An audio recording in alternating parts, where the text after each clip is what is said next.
Amen.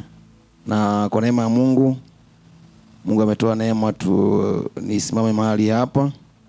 Ni neema tu. Haleluya. Mimi nimeoa na mke mmoja. Yuko wapi? Ndio mimi mwenyewe tu. Bwana anasema si mfano wangu. Bwana asifiwe sana. Kwa hiyo ukitaka kumjua yeye nani, ndio mimi mwenyewe. Haleluya. Lakini hawapo. Tulikuwa na huduma kuanzia Jumatano Glory Temple. Wao kule wako mtawajoin baadaye. Kwa hiyo baba msinihukumu, taondoka baada ya ibada. Haleluya. Wakati napigiwa simu naambiwa kwamba leo nisimame, kwa muda wa saa moja sikuwa sawa. Haleluya. Maana ni jambo ambalo sikuwa nimetarajia kabisa, kwamba kuna siku nitasimama Jumapili. Nijua labda taisha Jumatano au kwenye maombi. Lakini niwaambia tusimame Jumatano kama saa nzima hivi sikuwa sawa. Lakini Biblia inasema tunaweza mambo yote katika yeye. Bwana asifiwe tena. Kwa hiyo nikamwambia Mungu nitie nguvu. Nikamwambia mke wangu niombe, akaniambia kwa nini unahubiri wewe, si ni Mungu? Sasa Mungu anapitia watu. Ambaye ni mimi. Haleluya. Kwa hiyo kwa muda huu mchache ambao tuko nao asubuhi ya leo tutajifunza somo kwa ufupi sana. Na naamini utabarikiwa. Sema amina tena. Amen. Wakati naomba Mungu asubuhi nikamwambia Mungu akibarikiwa mtu hata huyu, hata mmoja atakushukuru sana. Bwana asifiwe. Kwamba akibarikiwa mtu hata mmoja nitakushukuru sana. Na huyo mtu awe ni wewe katika jina la Yesu. Sema amina tena. Haleluya. Maana juzi nilikuwa Geita, nikutana na mwimbaji mmoja akaniambia ile madhabahu ya Shalom ukisimama pale kama panatikisika hivi. Nikamwambia ni kweli.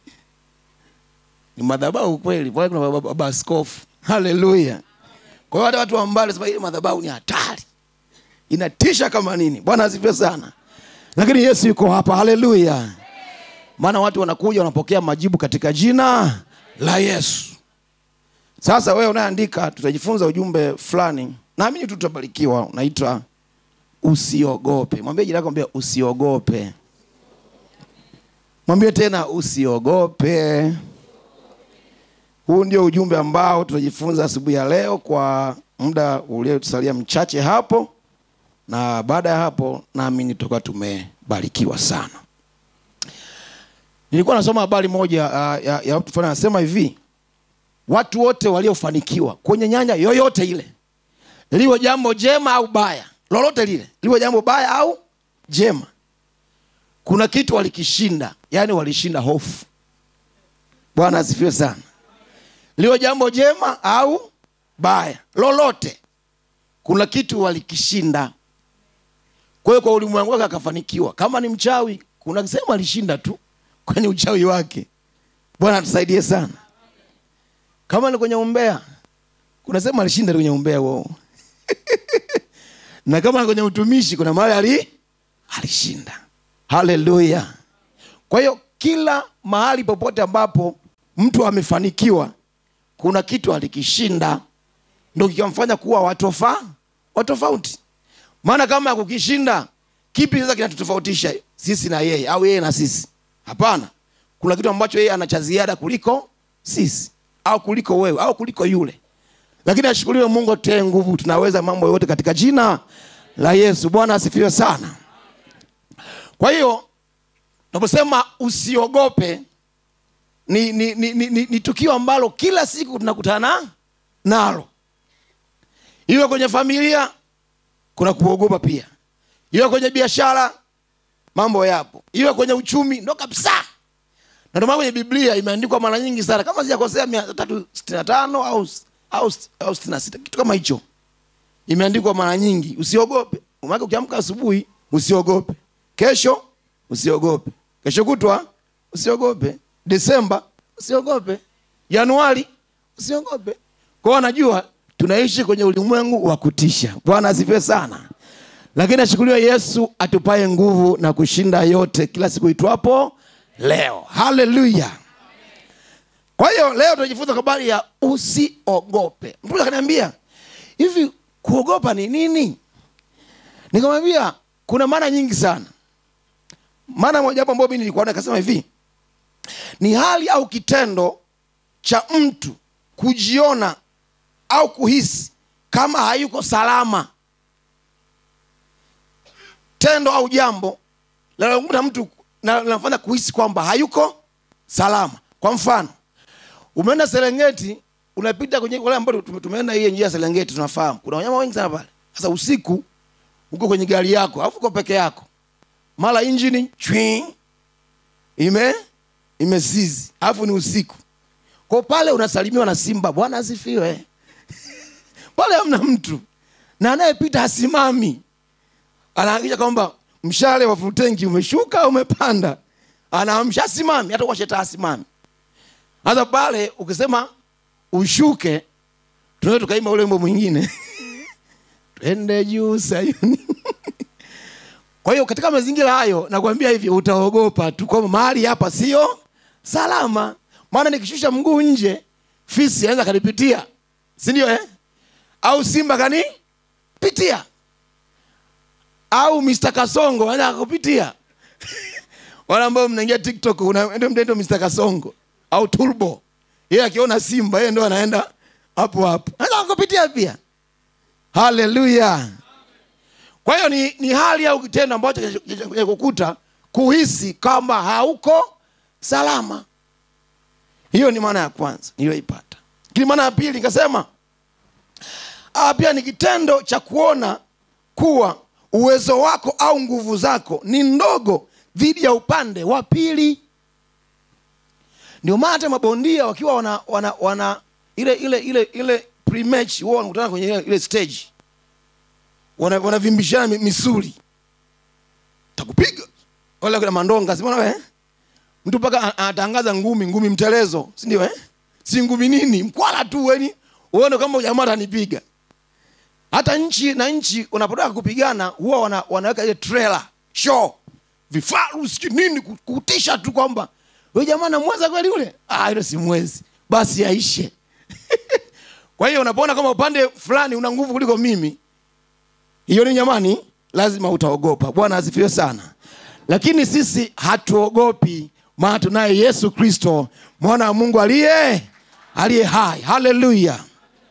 Sasa kwenye Biblia kuna maneno mengi ambayo yametuonyesha na yanasema kwa habari ya kuogopa. Wale ambao tunaoandika, tuandike kitabu kinachoita Isaya sura ya 41. Takuwa na maandiko mengi kidogo leo. Isaya sura ya 41 na mstari ule wa tuone mstari wa 10 unasemaje? Isaya 41 mstari wa 10. Maandiko yanasema hata tuanze mstari wa 8. Biblia inasema, nawe Israeli mtumishi wangu Yakobo, niliyekuchagua mzao wa Ibrahimu rafiki yangu, wewe niliye kushika toka miisho ya dunia na kukuita toka pembe zake, nikikuambia wewe mtumishi wangu, nimekuchagua wala sikukutupa. 10 sasa anasema hivi, usiogope kwa maana mimi ni pamoja nawe, usifadhaike maana mimi ni Mungu wako, nitakutia nguvu, naam nitakusaidia, naam nitakushika kwa mkono wa kuume wa haki yangu. Bwana asifiwe sana. Bwana amekushika kwa mkono wa haki yake.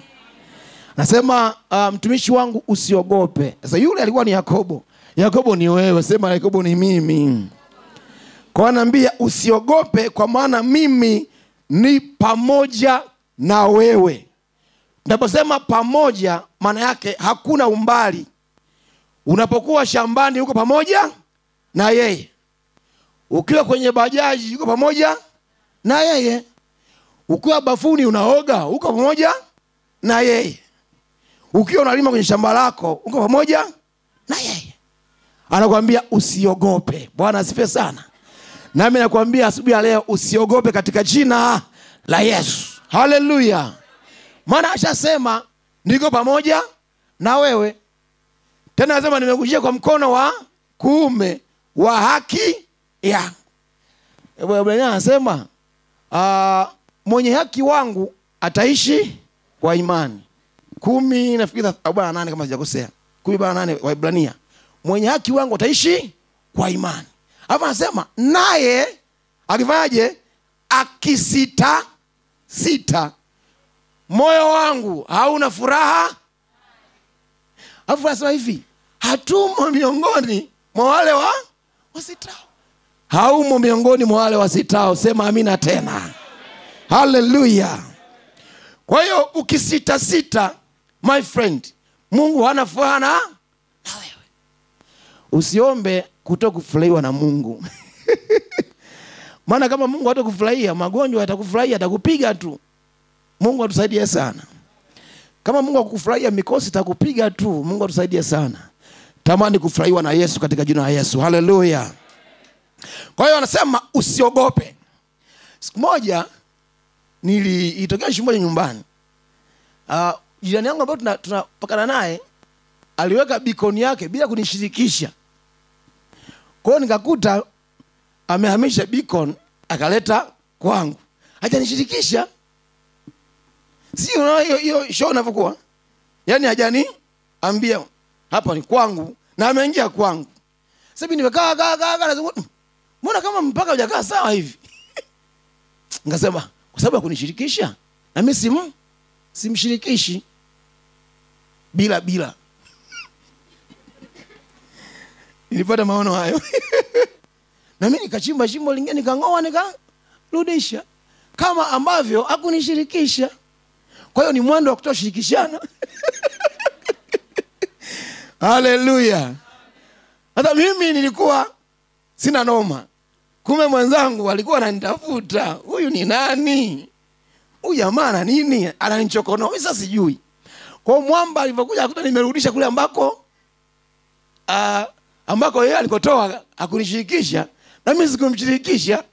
Kwa watu kushirikishana atanijua mimi nani. Mimi sasa niko shughuli zangu. Jamaa kaja pale na jamaa zake amepiga bangi zake yani. Mimi sipo, sasa ipo mke wangu na watoto akapiga taua mtu hapa. Mimi wa Kigoma. Hallelujah. Kwa Kigoma zikakuta. Kwa hiyo tuanze Kigoma na wapi? Kakonko, Kasulu. Mimi Kakonko, mimi Uvinza. Kwa mimi ni chumvi ya dunia. Hallelujah. Hallelujah. Sasa wewe njoo Kakonko, mimi nakuunga katika jina la Yesu. Utaliwa. Sasa jamaa kapiga mkwala wa hatari nyumbani hapa kukalika. Mimi sipo. Sasa ndio ile nasema kuogopa kule kwa Nyanza, wife hapa hatuko salama. Hapa hakuna usalama. Na jamaa kumcheki hivi anasema kichawi kabisa huyu jamaa. Maana kuna mtu kimwangalia huyu jamaa ni mchawi huyu. Hivi amjaje kuona watu kuona huyu? Huyu ni mchawi huyu. Ana hata sura yake tu kama na mashaka naye huyu. Sasa kulikuwa na njemba kama mlozi hivi yani. Kwa hofu ikatanda. Napigwa simu, njoo nini? Tuko kwa wakati mgumu huku. Tutakufa huku. Nini? Kwa kapiga mkwala pale. Umwambie mume wako kesho narudi hapa. Taua mtu mimi hapa. Hii ardhi sio mchezo hii. Kwa kabini nifahimu kuna hali sio nzuri. Mbona vipi? Naambia mume wangu, tafadhali sitaki kubaki mjane, tafadhali. Sasa msimwambie sababu haipo, msimwambie. Sitaki kubaki mjane, bado na umri mdogo. Nikamwambia hapa hafi mtu. Yaani sisi tutakuwa wazee, utaanza wewe tafuata mimi. Yaani wewe leo, mimi kesho. Bwana asifiwe sana. Bwana rudisha huo mpaka watu nini. Nikamwambia hivi, usiogope. Si ndio Sasa mimi kuonyesha mimi ni mwamba. Hapa mimi nionyeshe mimi ni mwamba pia, unajua? Nikinyongonyea hapa kuna kitu kinapotea hapa. Wanaume oye. Ameacha namba ya simu hapa, mpigie kesho. Ana hasira, ameleta simu. Wewe vipi? Safi. Nasikia ulikuwa hapo kwangu hapa. Wewe nilikuwa hapo kwako hapa. Kwa hiyo umeingia kwangu na kama alivyokuambia mke wako. Akamwambia huko nitafuta mimi. Bwana asifiwe sana. Haya, njoo leo au kesho. Mimi nipo, nimerudi. Tuyajenge, tutayamaliza, kuna shida. Hamna linaloshindikana. Nimeweka mkono mfukoni, maana na Yesu. Bwana asifiwe sana. Kwa hiyo nika ile hali ngambia laleni, hamna shida. Yesu anatawala. Kesho akaja, tukafanya mambo, tukaweka wana ile pre-match, wao wanakutana kwenye ile stage. Wanavimbishana misuli. Takupiga. Wala kuna mandonga, simona wewe? Mtu paka anatangaza ngumi mtelezo, si ndio Si ngumi nini? Mkwala tu wewe. Uone kama jamaa atanipiga. Hata nchi na nchi unapotaka kupigana huwa wanaweka ile trailer show. Vifaru siki nini kutisha tu kwamba wewe jamaa anamweza kweli yule? Ile si mwezi. Basi aishe. Kwa hiyo unapoona kama upande fulani una nguvu kuliko mimi, hiyo ni jamani, lazima utaogopa. Bwana asifiwe sana. Lakini sisi hatuogopi, maana tunaye Yesu Kristo, mwana wa Mungu aliye hai. Haleluya. Sasa kwenye Biblia kuna maneno mengi ambayo yametuonyesha na yanasema kwa habari ya kuogopa. Wale ambao tunaoandika, tuandike kitabu kinachoitwa Isaya sura ya 41. Takuwa na maandiko mengi kidogo leo. Isaya sura ya 41 na mstari ule tuone mstari wa 10 unasemaje? Isaya 41 mstari wa 10. Maandiko yanasema hata tuanze mstari wa 8. Biblia inasema, nawe Israeli mtumishi wangu Yakobo, niliyekuchagua mzao wa Ibrahimu rafiki yangu, wewe niliye kushika toka miisho ya dunia na kukuita toka pembe zake, nikikuambia wewe mtumishi wangu, nimekuchagua wala sikukutupa. 10 sasa. Anasema hivi, usiogope kwa maana mimi ni pamoja nawe. Usifadhaike maana mimi ni Mungu wako. Nitakutia nguvu, naam, nitakusaidia, naam, nitakushika kwa mkono wa kuume wa haki yangu. Bwana asifiwe sana. Bwana amekushika kwa mkono wa haki yake. Nasema mtumishi wangu usiogope. Sasa yule alikuwa ni Yakobo. Yakobo ni wewe, sema Yakobo ni mimi. Kwa anambia usiogope kwa maana mimi ni pamoja na wewe. Naposema pamoja, maana yake hakuna umbali. Unapokuwa shambani uko pamoja na yeye. Ukiwa kwenye bajaji uko pamoja na yeye. Ukiwa bafuni unaoga uko pamoja na yeye. Ukiwa unalima kwenye shamba lako uko pamoja na yeye. Anakuambia usiogope. Bwana asifiwe sana. Nami nakwambia asubuhi ya leo usiogope katika jina la Yesu. Haleluya. Maana ashasema niko pamoja na wewe. Tena anasema nimekushika kwa mkono wa kuume wa haki yangu. Bwana anasema mwenye haki wangu ataishi kwa imani. 10 nafikiri 48 kama sijakosea. 10:8 wa Ibrania. Mwenye haki wangu ataishi kwa imani. Hapo anasema naye akifanyaje? Akisita moyo wangu hauna furaha. Hapo anasema hivi, hatumo miongoni mwa wale wasitao. Haumo miongoni mwa wale wasitao. Sema amina tena. Haleluya. Kwa hiyo ukisita, my friend, Mungu hana furaha na wewe. Usiombe kutokufurahiwa na Mungu. Maana kama Mungu hatakufurahia, magonjwa yatakufurahia, atakupiga tu. Mungu atusaidie sana. Kama Mungu akukufurahia, mikosi itakupiga tu. Mungu atusaidie sana. Tamani kufurahiwa na Yesu katika jina la Yesu. Haleluya. Kwa hiyo anasema usiogope. Siku moja itokea shimo nyumbani. Jirani yangu ambaye tunapakana naye aliweka beacon yake bila kunishirikisha. Kwa hiyo nikakuta amehamisha beacon akaleta kwangu. Hajanishirikisha. Si unaona hiyo show inavyokuwa? Yaani hajani ambia hapa ni kwangu na ameingia kwangu.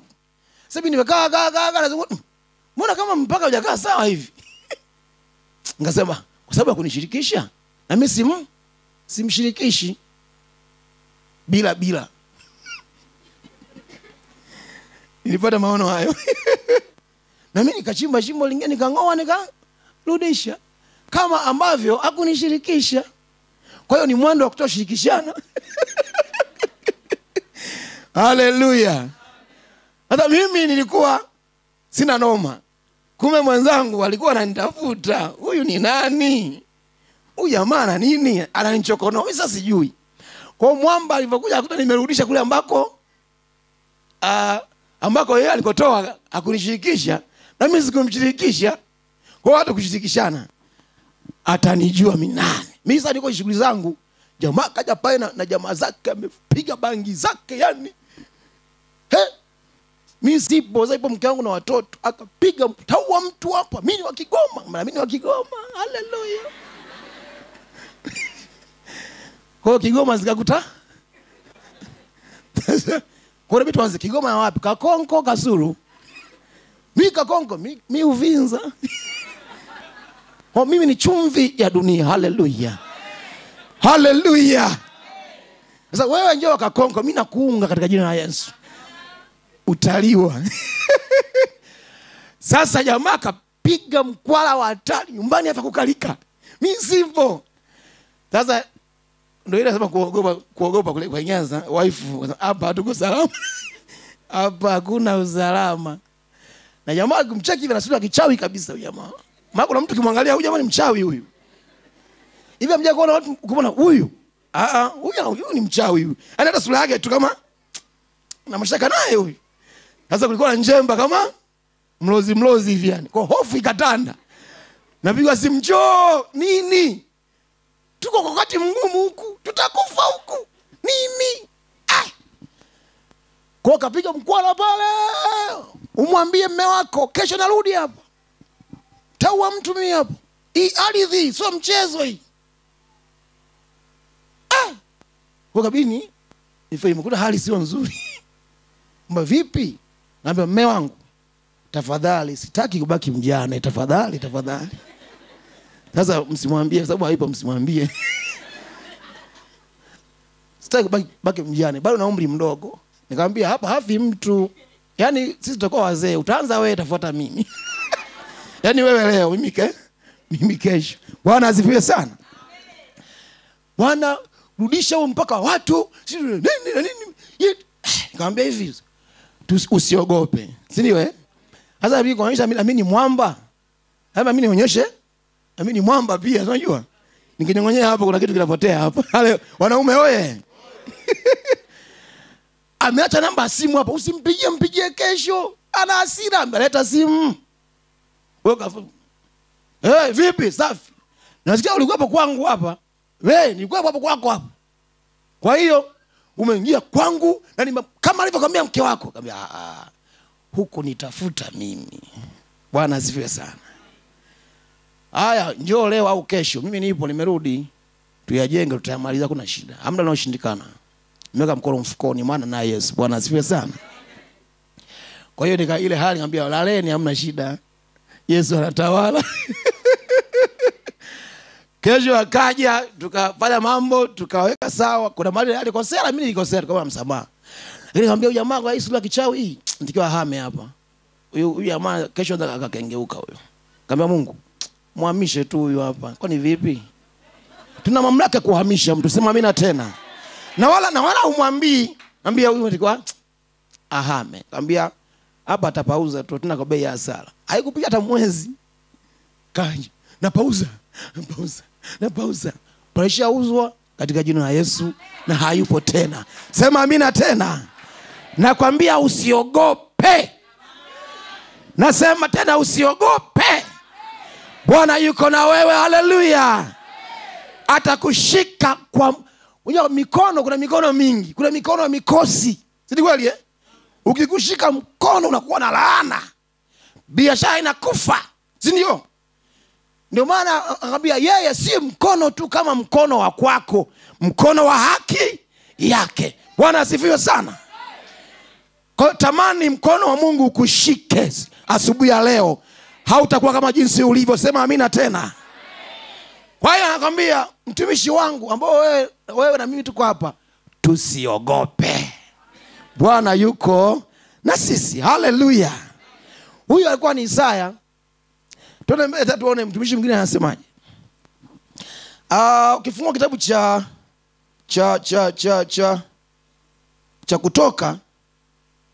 Kutoka, nimesema leo maandiko ni mengi. Kutoka sura ya 10 ngapi jamani? 14. Toka 14 na mstari wa 13. Tuone hapa nakuaje hapa. Maandiko yanasema hivi. Musa akawaambia watu, hawa ni wana wa Israeli, sio na mimi nawaambia watu ambao ni wewe, sawa Akawaambia watu, msiogope, simameni tu mkauone wokovu wa Bwana atakawafanyia leo. Wala ambao tumesoma Kiswahili mtakuwa mashahidi ya mimi. Nitakwambia usiogope tu. Maana yake ni kwamba ulishaonyesha dalili za kuogopa. Si kweli jamani usiogope tu. Maana yake kuna vielementi vinaonyesha kwamba nakutia moyo, endelea. Si ndio Aya. Akamwambia atakawafanyia leo, kwa maana hao wa Misri mliowaona leo hamtawaona tena milele. Bwana atawapigania ninyi, nanyi mtanyamaza kimya. Haleluya. Yani kimya, silence. Kuna sehemu ukipita kama msituni unakuta kwamba kimya, hamna jembe naolia. Watu wengine hata ndege na nyezi zimefunga midomo yao. Kimya.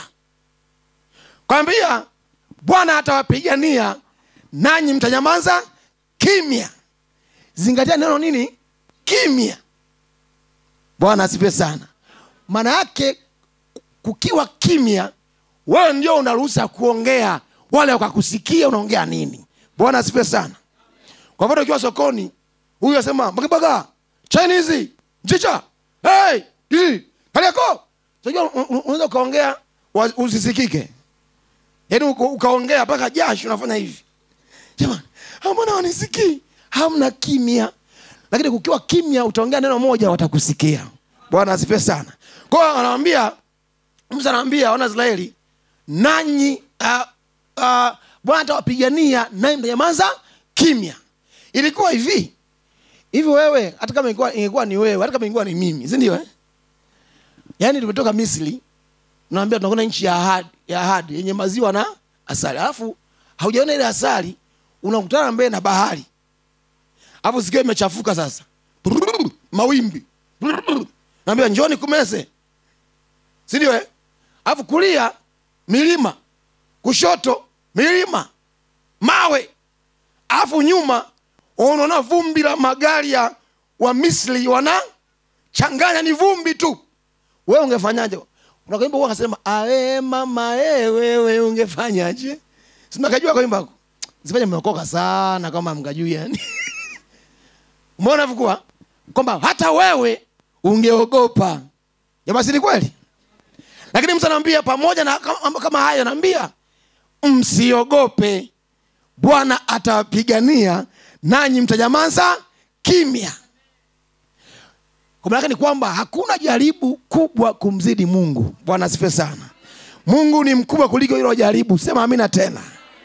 Yaani jaribu likija, lilinganisha na Mungu wako, utagundua kwamba Mungu ni mkubwa kuliko jaribu. Bwana asifiwe sana.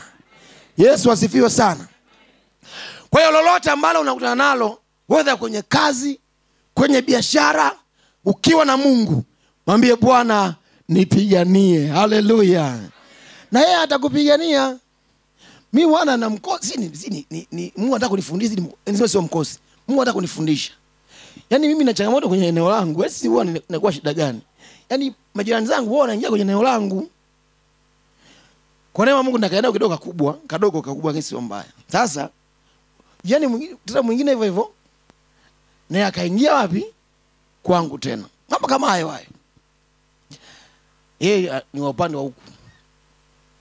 Nashtuka hivi ashaingia. Mbona jirani vipi? Naambia hapa ni kwangu. Ukinyosha hapa ndugu yangu biko ni huku na huko umeingia huku. Wewe umesoma, wewe si msomi. Au na hii hapa wewe una D2 kabisa wewe. Wala kama sema wenye D2 sio? Sasa ukina mwalimu Neema atatusaidia. D2 kwamba ndio umefaulu, lakini kama sema kwamba ukiona D2, sio? Wengine wasema tuliosomea Cuba. Nikamwambia wewe si msomi, mwalimu kabisa hapa pamepinda. Rudi kwenye eneo lako. Akabisha, haiwezekani. Akamwambia kwenye hali tutatoana roho. Sema mimi sio mtu wa roho jamani. Yesu alishalipa kwa ajili yangu. Labda ya kwako ndio itoke. Yangu haitoki. Haleluya. Sasa tukawa tusemeshane, mimi namsalimia aniitikii. Lakini kukawa hakuna amani. Lakini nikamwambia hivi, mbona kazi ndogo hii tu? Mambo mawili. Anyoshe, ahame. Kama wewe tu anyoshe, ahame. Basi.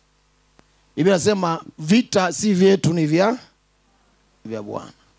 Hatupigani sisi, tunapiganiwa. Na kweli ukikomaa ukijifanya wa duniani wala kutoa ngeo. Kwani kukua si rahisi tu. Umetoka wapi na nini unapigwa tu jiwe la huku ndio imeisha. Lakini tunamkabidhi Bwana njia zetu. Bwana asifiwe sana. Naambia basi kwa sababu ameamua shari hakuna shida. Na nikamwambia hivi basi nikulipe hela. Wewe umeingia kwangu sawa. Huu ni urithi wa watoto wangu. Basi nikulipe hela. Nikampa hela tu nzuri, anataka zaidi. Nikamwambia hela ni nyingi, wewe unanidhulumu. Mimi sio mkorofi. Chukua hela hii hapa, akakataa, anataka hela nyingi. Bia fresh. Nikachukua ile hela yangu tukaenda mambo mengine, nikamwambia utatoka tu katika jina la Yesu. Kwa baada ya muda fulani ikatoka kanga mambo akagoma, akauza. Na mimi nikawa shahidi kwenye yale mauziano. Nikahakikisha kwamba na saini vizuri kwamba kesho asikengeuke akarudi katika jina la Yesu. Sema amina tena. Na kipindi hicho Mungu akawa amenibariki kagalifanya kaenda kaatu. Wale unakakumbuka. Na nikampa lifti kwenda mjini. Kaa baba, nikupeleke mjini, yani uende mazima. Haleluya. Sio nielewa? Kuna mtu anabarikiwa, sema amina tena. Yani adui anakuja kwa njia moja, anatawanyika kwa njia 7 kwa raha zetu wenyewe. Haleluya. Yani inakwambia sio drama, ni kweli. Ila siwezi kuwataja majina yao, hii ni siri ya ofisi. Nikamwambia utapauza tu, utake hautaki. Kwa hiyo tena kaniambia nunua, mimi sitaki. Uuzie mtu mwingine tu. Alafu akamuuzia jirani yangu. Jirani akaniambia hivi, jirani yangu wewe, hadi wakati nanunua hapa ninajua show nzima, huyu jamaa mkao mmeshazinguana. Sasa pima vile ambavyo ulikuwa unafikiri natakiwa kuwa. Nyosha. Wewe ni ndugu yangu, wewe ni jirani yangu. Haleluya. Kwa ile hela ambayo ningempa napewa bure. Nyosha baba, una Yesu. Bwana asifiwe sana. Tuna Mungu mwenye nguvu. Haleluya. Kwa hiyo maana ukiona mtu unapambana is up to you. Utakutana mambo mengi, lakini mkabidhi Bwana njia zako, atakupigania. Bwana asifiwe tena. Hao walikuwa ni wana wa Israeli. Tuende mbele tena. Kitabu cha Zaburi sura ya ngapi jamani? Si mnajua? Mezawa. Aya, fungua Zaburi sura ya 23. Sura ya 23. Wewe utasoma kwanza mstari wa kwanza. Ila ndani soma mstari mmoja tu. Hapa mstari wa 4. Wewe anza wa kwanza, mimi nasoma mstari mmoja wa 4. Anasema hivi, Zaburi anasema hivi. Naam, nijapopita kati ya bonde la uvuli wa nini jamani? Wa mauti, sitaogopa nini jamani? Mabaya. Kwa maana wewe u pamoja nami. Si mniona kwenye ile andiko la mwanzo, ilikuwa kitabu gani kile timanza? Ilikuwa Isaya anasema niko pamoja na wewe. Sasa hapa tena narudia. Kwa maana wewe u pamoja nami, gongo lako na fimbo yako vyani fariji. Haleluya. Nataka hapa nijapopita. Jamani, sio nijapokaa. Sio, kuna vitu tofauti hapo. Sio kama hajasema kama nijapokaa kati ya bonde la uvuli wa mauti. Hiyo ni sentensi inajitegemea. Lakini nasema nijapopita. Sisi tunapita. Bwana asifiwe sana. Haleluya. Hali ngumu haidumu, ila Mungu ndio anaye dumu ndani yetu. Wanaelewa? Sema amen. Sisi tunapita. Anayepita ana hatima. Bwana asifiwe sana.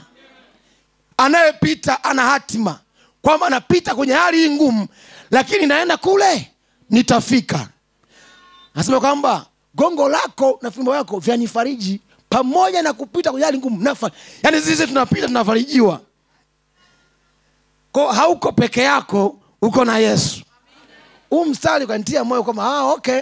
Kwa nikiwa sina hela, ninapita kwenye hali ya kutokuwa na hela, naenda kwenye hela. Haleluya. Wewe ukipita kwenye hali ya kutokuwa na mtoto, wala usilie, unakwenda kwenye mapacha. Sema amina tena. Ukipita kwenye hali ya kutokuwa na kiwanja, wewe unakwenda kumiliki kiwanja. Sema amina tena. Ukipita kwenye hali ya kupanga, wewe sio mpangaji, wewe ni mpangishaji. Sema amina tena. Haleluya. Tunapita, lakini tunafarijiwa na nani? Na Yesu mwenyewe. Haleluya. Kwa unapetiwa, mwanangu usilie, niko na wewe. Nakutana mtu mmoja anambia, mtumishi, nimekuisha. Umeisha? Mbona nakuona? Nimeisha. Wewe ni pipi. Maana pipi ndio inaisha ile. Nimeisha. Mimi sio mtu. Wewe ni mtu, ndio tunaongea hivi. Kuna wakati mtu ukipita unafinywa kweli, unakuwa mdogo. Jamaa wengi tumepita kwenye hizo hali. Yaani njia huioni, wakukutia moyo hayupo, ila wakuvunja moyo ndio wamejaa wengi. Anambia hata tulijua hata utoboa. Tulimpa tu siku hizi 3. Unajua hapa mjini ukija salimia watu. Sasa mbona kuja mambo mengi. Sasa tukampa muda. Kwa ameingia kwenye 18. Kwa sisi tulijua tu. Acha wao wajue Mungu anakujua. Haleluya. Bwana asifiwe sana. Haleluya. Kwa sisi tunapita. Nijapopita kati ya bonde la uvuli wa mauti, sitaogopa nini jamani? Mabaya. Umsana upenda sana. Kumbe ninapita. Yaani nikiumwa napita kwenda kwenye uzima wangu. Haleluya. Kwa nikidharauliwa hakuna shida, napita kwenda kwenye kuheshimiwa. Bwana asifiwe sana.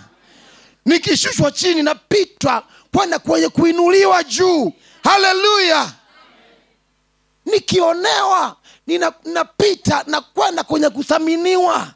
Sio kuna mtu ananielewa asubuhi ya leo? Kwa hali unayoipitia usiogope, ni ya muda tu.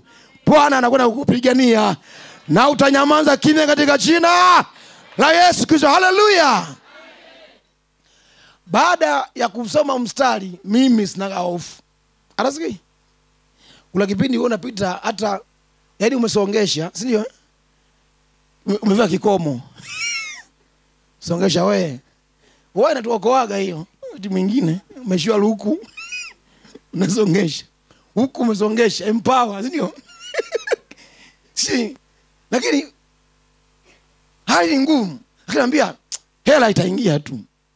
hela itaingia tu. Unafanya kazi, inaingia, unalipa songesha yao, na change inabaki, na Yesu ni Bwana. Haleluya. Yote yote ni kupita tu. Bwana asifiwe sana. Tamani kupita na Yesu, usipite peke yako. Ukipita peke yako utalaluliwa. Lakini ukiwa na Yesu, wewe hautatikisika milele na milele. Bwana asifiwe sana. Sasa mtu akasema, sasa mtumishi, unatuambia tusiogope. Kwa nini tusiogope? Kuna sababu nyingi za kufanya tusiogope. Si kweli eh? Yaani usio tuzitaje hapa, hata tutashinda leo tunazitaja, kesho kutwa, wiki ijayo, mambo kama hayo. Lakini kwa sababu ya muda uliobakia, tutaja angalau hata 3 hata 2 kwa neema ya Mungu. Bwana asifiwe sana. Kwa nini usiogope? Si kweli eh? Kwa nini usiogope? Chochote kinachokuwa kinadumu huwa kina misingi imebebwa. Usipojua hiyo, kuna mahali utaweza kuyumbishwa na usikae sawa. Sasa ziko nyingi mimi nimezipanga, haimaanishi ya kwanza ndio ya muhimu. Yoyote ni ya muhimu tu. Namba moja nikasema hivi, kwa nini usiogope? Kwa sababu mmoja wapo, Mungu anakujua kabla haujazaliwa. Bwana asifiwe sana. Mungu anakujua kabla haujazaliwa. Kwa sababu ya muda wote soma mwenyewe. Yeremia 1:5. Sema na Bwana alikaribia na kusema, nalikujua tangu tumboni mwa. Kwa Mungu alikujua kabla haujazaliwa. Kwa mtu asikutishe kwa chochote. Wewe unajulikana na Mungu mwenyewe. Yaani aliyemuumba fulani ndio anayekujua wewe. Kwa usipambane yule akujue. Wewe pambana kujenga mahusiano na Mungu wako anayekujua. Haya mengine yanawezekana tu. Simama nikakutana na dada mmoja ananiambia, yani pale Shalom pale hamna pale sio pa kusali. Yaani washirika ni wengi. Yaani hata mchungaji hawezi kujua. Yaani watu pastor kujua. Nikamwambia uko kwenye level hiyo. Yaani hiyo ni level ya uchanga. Kwamba unakuja kanisani ili pastor kujue. You are still a young. You are not matured. Haujakuwa. Tuliokuwa tunatamani Yesu atujue. Haleluya. Hizo tuna biashara na Yesu. Sisemi usimheshimu baba askofu. Mimi namheshimu sana. Lakini Mungu kwanza. Haleluya. Haleluya.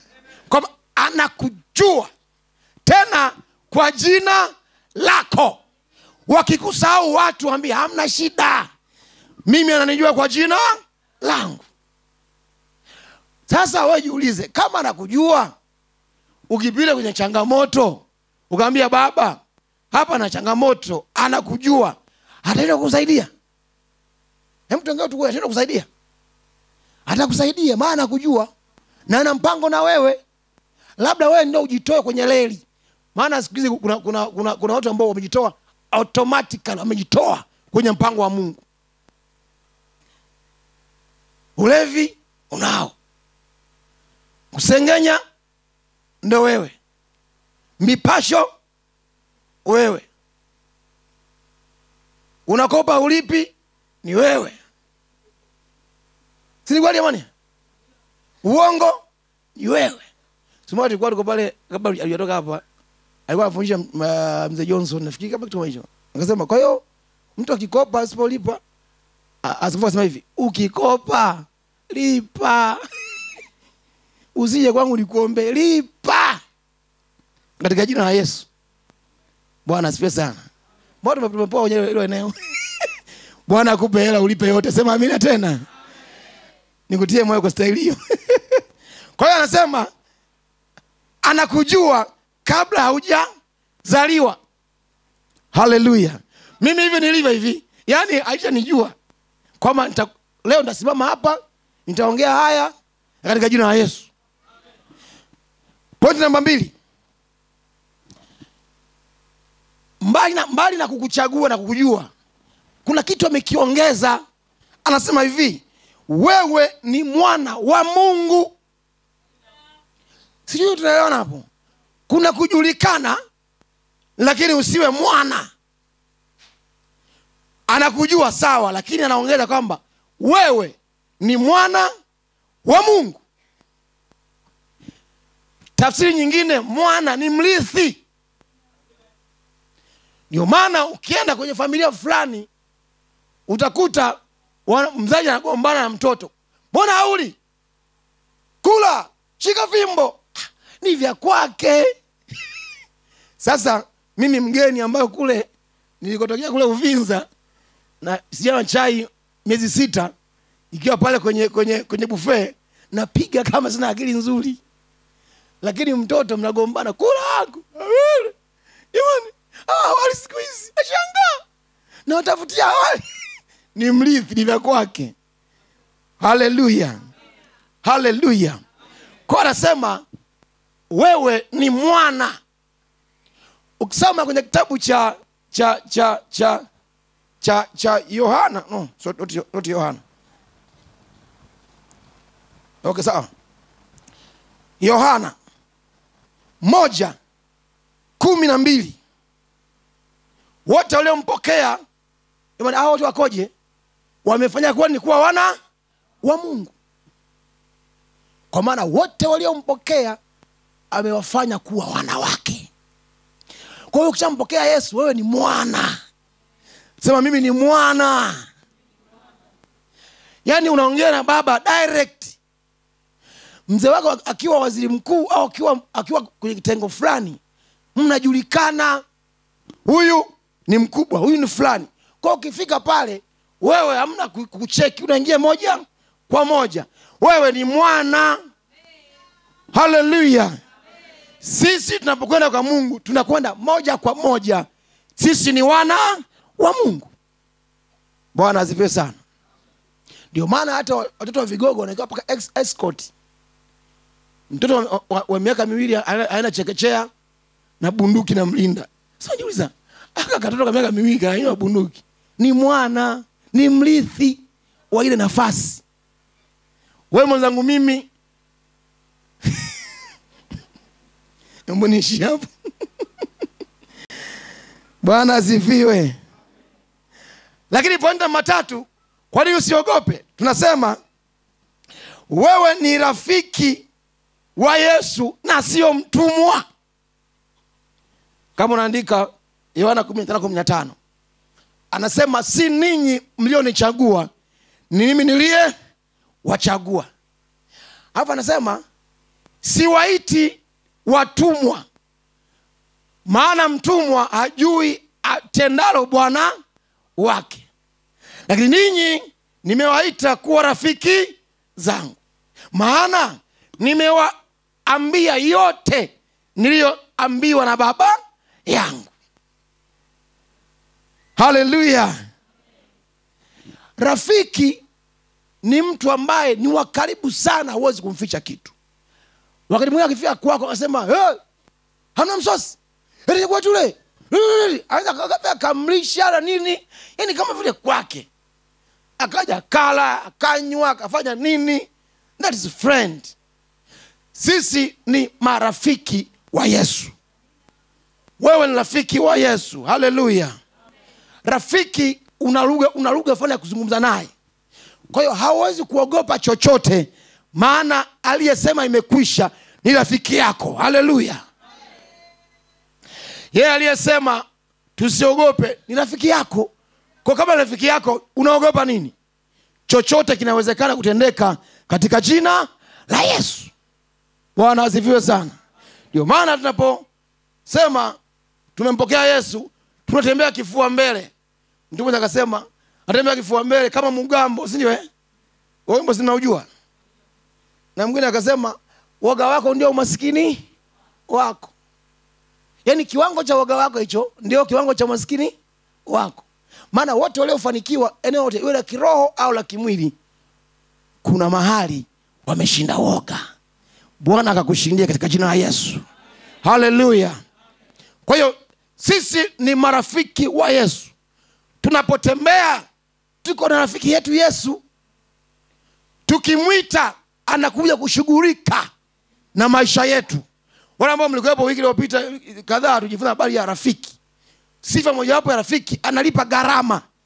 Moja ya gharama ni kukusaidia. Kwa kama yupo kukusaidia, haupashwi kuogopa chochote. Bwana asifiwe sana.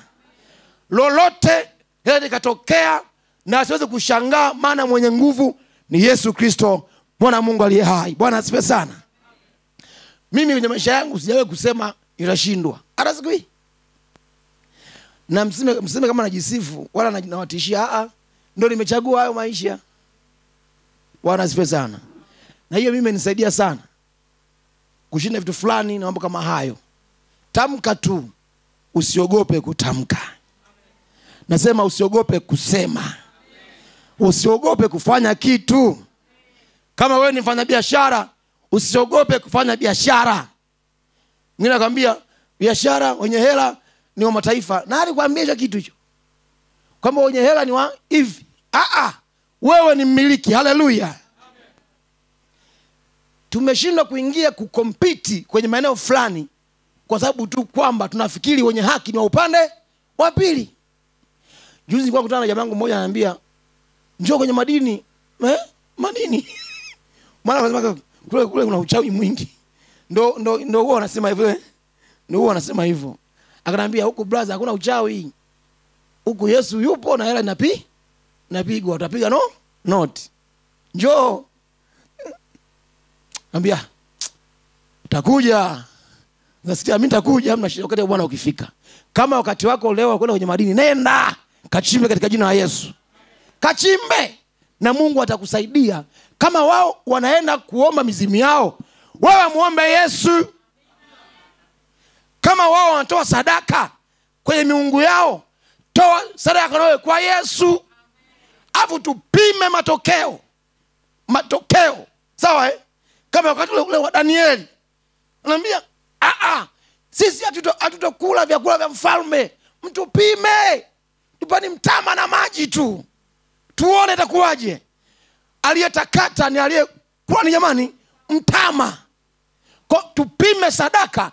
Yani inakwenda kwa shetani na kwa Mungu. Nakwambia hivi, sadaka ya Mungu inanena mema na Bwana atakushindia. Haleluya. Hiyo inawezekana. Na ndugu yangu nakwambia hivi, wa upande wa pili wanatoa sadaka kubwa kuliko sisi na hawaogopi. Juzi nilikuwa nasoma habari moja ya binti moja ameenda mahali fulani kwa rafiki zake, akaenda kutembea, akalala huko. Wale wenye watoto sio mtoto wako umruhusu kwenda popote pale. Msikize Roho Mtakatifu tafadhali. Kuna mahali akienda kule anarudi anawanga. Sasa yeye alipoenda kuwatembelea wakalala. Sasa wale watoto wenzake usiku wao wanaenda kuwanga. Sasa wakaona sasa kwa sababu tuna rafiki yetu tusimwache, twende naye. Kwa wakapaa naye. Kwa wakatembea juu huko, kula upepo angani. Sio unajua wao kutuangia wao ni burudani. Unajua fulani niwahi kuangia walikuwa sijakoka vizuri. Nikafinywa nikafinywa. Yani naongea nani kwa sauti kubwa nje wanisikii. Nikafinywa kweli vya kutosha. Najua kuna baadhi mshawahi kufinywa, si kweli man? Bwana atusaidie sana. Haleluya. Sasa wakampitisha kwenye kuanga kule. Hewani, upepo. Kule kuna nyama choma za watu zimerostiwa kule. Wanaposema wao kule. Wakamlisha nyama choma za kule. Si akanogewa. Kesho tena leo twende kama jana. Wakaanga tena. Wakaenda wiki. Mtoto mbona harudi? Wewe rudi huku. Akirudi anakaa siku 2. Amna mama ndani nenda kule. Kwa hiyo wakafikiri kule anapapenda, kumbe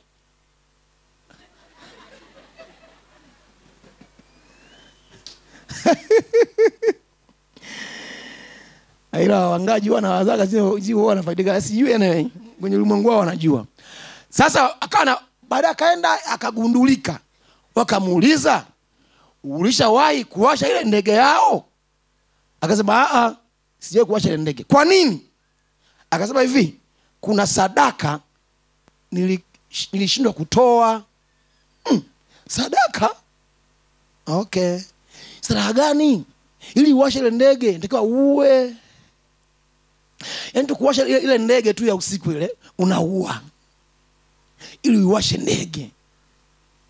Yeye akashindwa. Nataka muone ile sacrifice ambavyo hawaogopi kuwa mtu ili wawashe ndege. Alafu wewe unaogopa kutoa fedha ili umiliki fedha.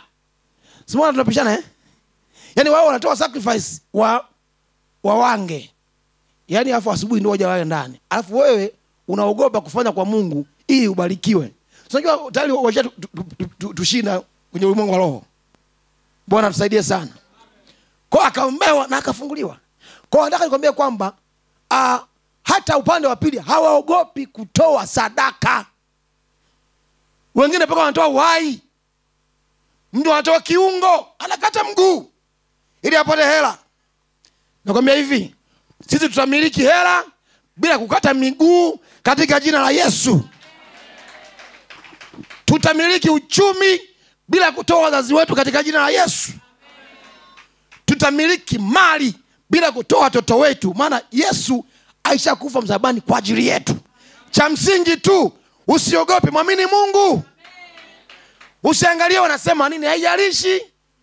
Acha wao waseme, wao na maneno, Mungu anao neno. Mungu anao neno moja ya kukuvusha kutoka hapo kwenda hatua nyingine. Bwana asifiwe sana. Hao ndio watu wamtumania Bwana na tukasonga mbele. Haleluya. Nasema haleluya. Pointi ya mwisho tumalizie, muda umeshaisha hapa. Nasema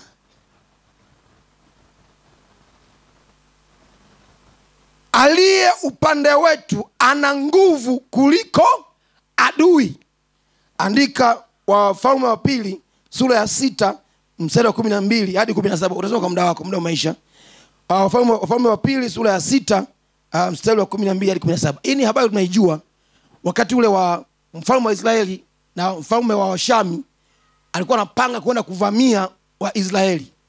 Lakini akiwa akipanga mipango, nabii wa Bwana Elisha anambia mfalme, usipite njia ile, maana adui atapita njia hii.